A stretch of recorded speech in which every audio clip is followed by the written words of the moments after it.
Hi everyone, here's a quick short video to help you start the inverse trig practice worksheet. I am going to need my scientific calculator, so if you can open that up on a separate tab, make sure it's the Desmo scientific calculator, okay? Let's get started with the first section. It says, use a calculator to find the angle measures of each of the following. Round your answers to the nearest thousandths. So remember that's 3 after the decimal, 3 numbers after the decimal. So right now, all of these are regular trig functions, right? Sine, cosine, tangent, and cosine of angle A. But remember, we don't know what the angle is. That's why it's labeled A. And it's our duty to find the angle. So we use our formulas from our notes. So remember these formulas. If you want to find the measure of the angle, then you just use the inverse trig button and in Desmos and set up your ratios. But it looks like they already gave us the ratios. They're just in decimal form.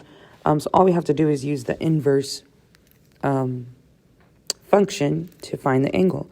So the measure of angle A is equal to inverse sine. So it looks like this with the -1, not the exponent, of that ratio. But they left it as a decimal, so we're just going to write it as a decimal. Okay? Same here. This one is cosine. The measure of angle A is equal to the inverse cosine of 0.532.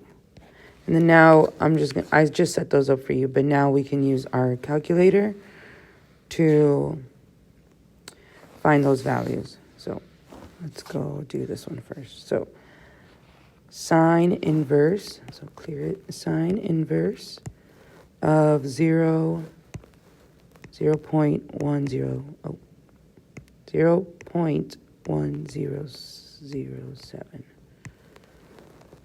and it gives me that value. So we're going to round to 3 to the thousandths. Okay, so the measure of angle A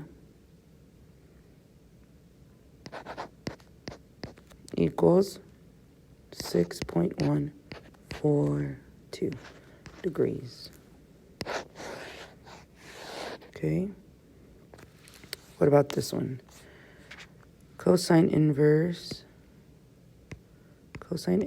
of 0.532. 57.859. So A is equal to 57. Angle A is equal to 57.859 degrees. Okay, and then you can do the rest. Let me show you how to do another one of these.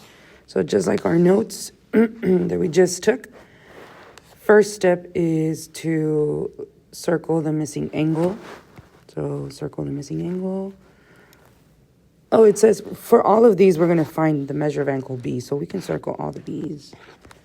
B, B, B, B, and B. Is there... This one is also B and B. Okay. Sorry. Had them in the wrong order. Okay.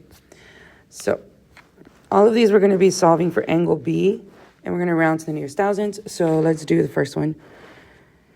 Here is angle B. If I have to travel across the lake, that's what I tell my students, if I have to travel across the lake in your jet ski, where do you land at? That's the opposite side.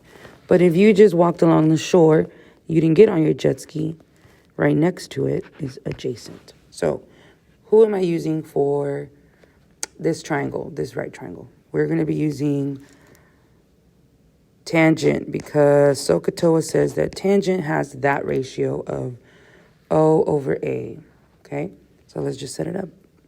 You can just jump straight to it. Here's the equations, remember? Go back to your notes. Tangent, right here. Tangent. So the measure of the angle still have it pasted on my... No. Okay.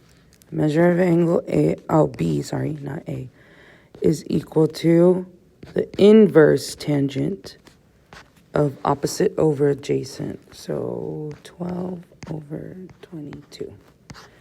And then just type that into decimals. What is the measure of this angle B? Let's see. Inverse tangent of 12 divided by, the ratio is 12 divided by 22. Those are my two sides. Opposite divided by adjacent, okay? And you should get 28.610 degrees. Make sure you put degrees in all of these because we're solving for angles. All of the angle B's, okay? All right, you are responsible for the rest of the worksheet and the back, okay? Good luck. Let me know if you have any questions. Bye. Have a good day.